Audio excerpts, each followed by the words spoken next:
recently spent $1,200 at Everlane, and I might be sending almost all of it back, but I actually didn't spend $1,200 of my own money. This was all store credit that I accrued, and I'm going to teach you how to do the very same thing if you wait to the end of this video. But in today's video, I'm going to be doing a massive try-on haul and review of Everlane, just so that you guys can get an idea of what are the best pieces to invest in through Everlane and which ones should you just not waste your time on. If you would like me to make more try-on hauls and reviews, definitely subscribe to this channel, and that way you can let me know that you're interested in that type of thing. Chapters will be linked below so you can skip ahead and check out the different pieces, and I will be including in the description box links to everything, as well as a link to a really great article that breaks down the controversy surrounding Everlane and why they might not be as ethical and sustainable as we thought they were. But that doesn't change the fact that I have already accrued $1,200 of store credit with Everlane, so I needed to do something with it, and I thought, why not make this into a YouTube video that would be super helpful for you? So go ahead, subscribe, hit the like button, and let's dive into all the pieces. I'm going to be putting my measurements on the screen, as well as the name of the piece, the size, and the price, and I will go ahead and let you know right off the bat that the bottoms for the Everlane items pretty much run super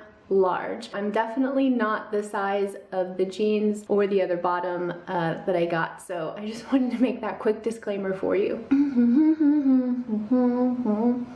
I have my notes here, and I just want to let you guys know exactly what I got really quick. I got 1, 2, 3 tops, 1 piece of outerwear, 3 bottoms, and then I got 3 pairs of shoes, but 2 of the pairs that I got were like multiple sizes, so I could try on and see what the fit of the shoes were. Starting off with the tops, I got this cashmere crew cardigan in a size small, heathered ice, and it retails for $140, and I really liked this piece. I thought the color was really lovely. It worked well for my skin tone and my hair. It's really comfortable, but I think it's a little bit on the preppy side for me, and overall I would rate the quality as being very high.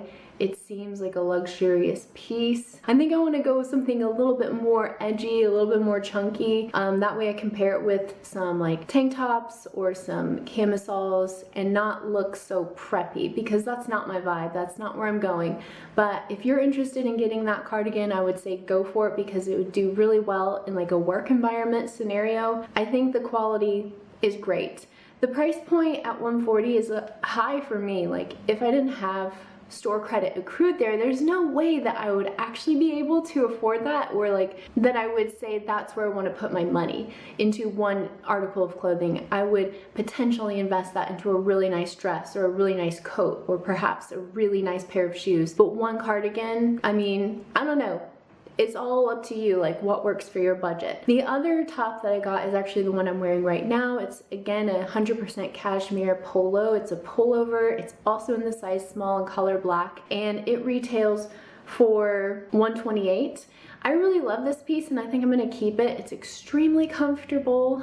I feel like if I had gone up a size, it could still have that really nice oversized feel, but it's not too tight, it's not too like skin hugging, so I think the quality of it is fantastic. It's 100% cashmere, just like the cardigan, and for $128 it's like a little bit better price point. So I think if you're looking for a great cardigan or like a great cashmere sweater, this would be a good one to try out. And it does come in a couple different colors, so I quite like it, and I think it could be French girl style. It could also be a little bit more minimalist chic, you know, so it can be styled in several different ways, and it's classic. Like, it's never gonna go out of style, and it's just easy.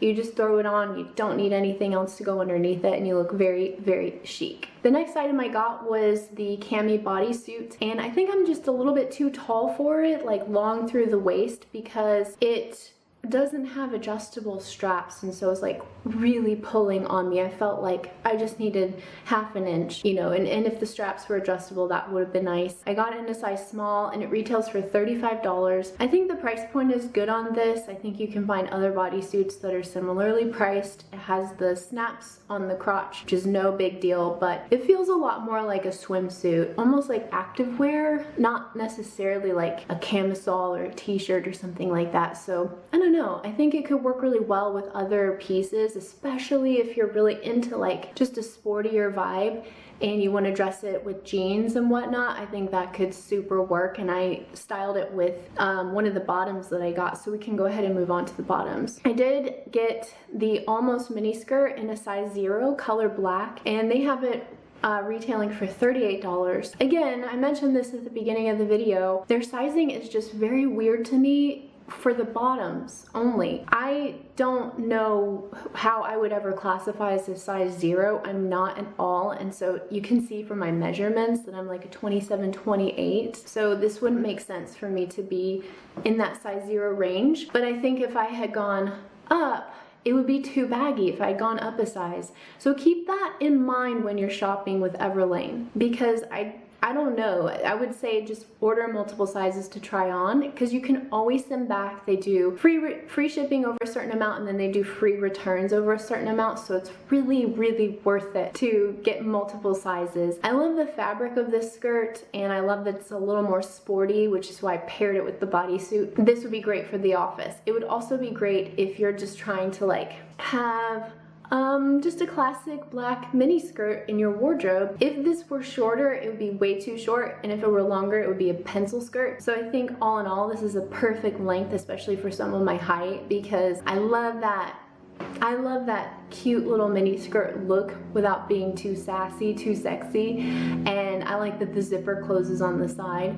It's a little bit grabby when it comes to length and hair. I've got a dog, so I did notice that, and that was kind of a drawback. If that bothers you, if that kind of thing really like gets on your nerves, then maybe stay away from this skirt, but the price point is great, I think. Moving on to the denim. Back in April, I did a little review, and I'll link it in the cards here and in the description box. I ordered the 90s cheeky straight in kind of like that deconstructed vintage wash with the knee cutout thing. I got a size 27, and it was very baggy on me, and at the time I was a little bit heavier than I am now. So even at a little bit more weight, the size 27 was still too big. So I knew that I needed to size down significantly, and I was curious to see like how would that actually work. So I got a size 25 and a size 26 just to see the difference, but I got them in 2 different washes. So I got the 25 in a regular length, the vintage sun bleached, for $78, and I think that's a pretty decent price point, but I don't think that the quality is like super amazing. I have an issue with the inseam as well, which you can see in the video. It's like verging on CT, if you know what I'm saying, and I don't feel comfortable with that. My husband thinks that the jeans look too tight on me. I would like to know what you guys think in the comments section. Are the jeans too tight? Are they really nice? Would you keep them? I personally feel comfortable in them, but I don't know. I mean, I'd love your feedback. The 26 was way too baggy. I don't know if this is how the jeans are meant to be styled, like with extra material around your stomach and your crotch. I'm not really sure. So again, tell me what you guys think in the comments section. With the size 26, I got like the ankle length, so they were even more cropped around my ankle. I'm really on the fence about these jeans. I don't like to wear stretch in my jeans at all. I like 100% rigid denim, and these are 100% cotton, so I think for that and the fact that they're ethical, sustainable pair of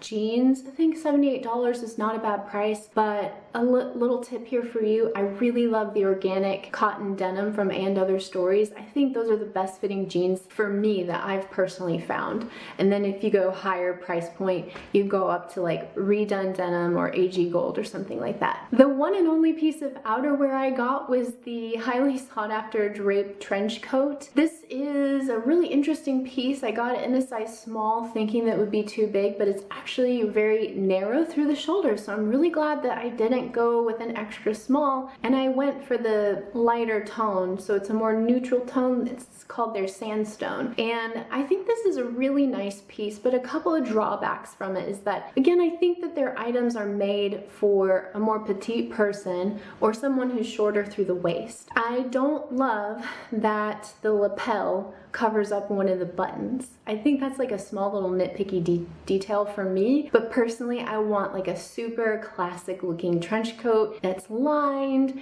that's 100% cotton. And the other really weird thing I noticed on a lot of trench coats actually that I've tried on is that the the loops for the belt are sitting really high on my rib cage. So I almost feel like that waist band, or like that, the tie, is just really too far up. But if you're just draping it, you know, and like wearing it open and it's all flowy and stuff, it's actually a really beautiful piece. I'm on the fence about whether or not to keep it. So again, your thoughts in the comments would be awesome. And I don't know that I mentioned the price. I think it's $148. Yeah, $148. The price seems okay to me, but I think that if you wanted to go invest $148 or basically $150, you could get a really nice trench coat, I think, from, you know, several other places, or even just checking at the thrift store for some of these things is a great idea. I run my shoes into the ground and I really needed some new footwear. I had been eyeballing the tapered square toe slingbacks for quite a long time. They originally retailed for $165 on Everlane's website, but now they're super discounted, and I was like, okay, now's my chance to really try them again, because I had ordered them once before and I thought that slingback just did not work for me. So I ended up getting the bright red satin in a 6.5.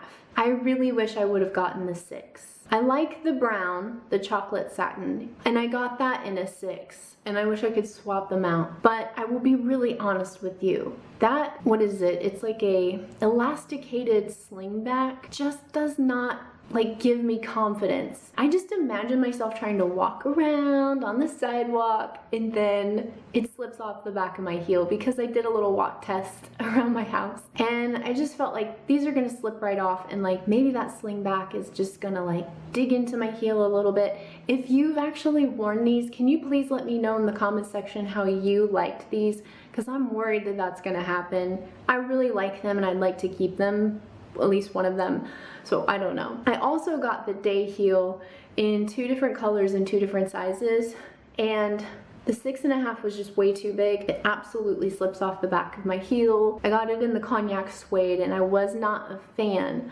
of that color. It just seemed like, the color seemed I don't know, it didn't seem healthy. Like it seemed off slightly. I don't know.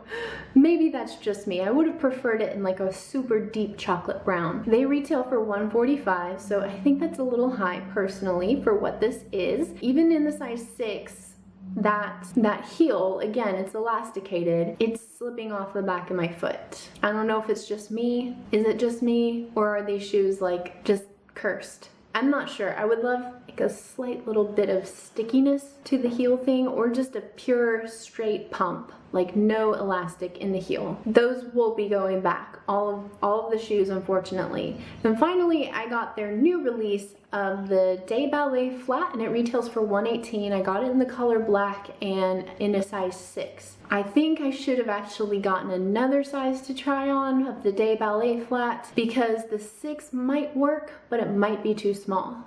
I have like very small feet for my height. My feet are like mid-width, so they're not narrow and they're not wide. They're kind of flat.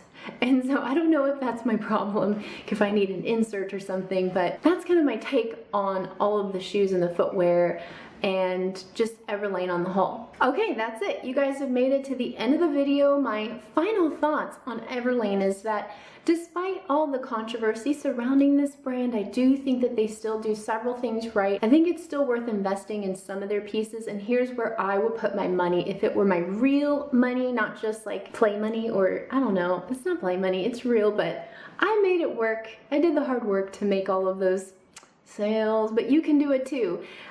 Okay, here's the thing. I would definitely put all of your money into the tried and true basics. I'm talking like t-shirts, sweaters, sweatshirts, possibly jeans, and then, you know, they do some outerwear pieces really well. So if you're looking for a coat or maybe some boots, I feel like their boots are some of the highest quality.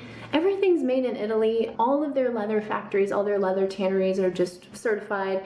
I forget the exact name of the company, but they're certified, and so it's like, yeah, if you're gonna be buying leather, definitely wanna go there. I think their handbags are really nice, although they're not my taste. I think that I would stick to the really tried and true pieces. I would go with basics and leave it at that. Now, in case you were wondering, you can do this too, where you start to accrue store credit with Everlane. For every person that you refer who is a brand new customer with Everlane, you get $25 when they make a purchase. And you don't have to be a YouTuber or an Instagrammer. Literally anyone can do this, and I started doing this before I really even had a YouTube channel. I've just accrued this over about 3.5 years, and so I bought things, sent things back, and then decided why not just save up and do one really cool, massive, big haul. I hope that that is helpful for you. I hope that you start accruing some money with Everlane, because, you know, we all need a little extra mad money, right, to spend on clothes and shopping. But anyways, you guys, I'd love to know your thoughts in the comment section below. Let me know what your favorite pieces from Everlane are. What did you think about the things that I got? What's the controversy in your eyes with Everlane? Are you gonna keep shopping there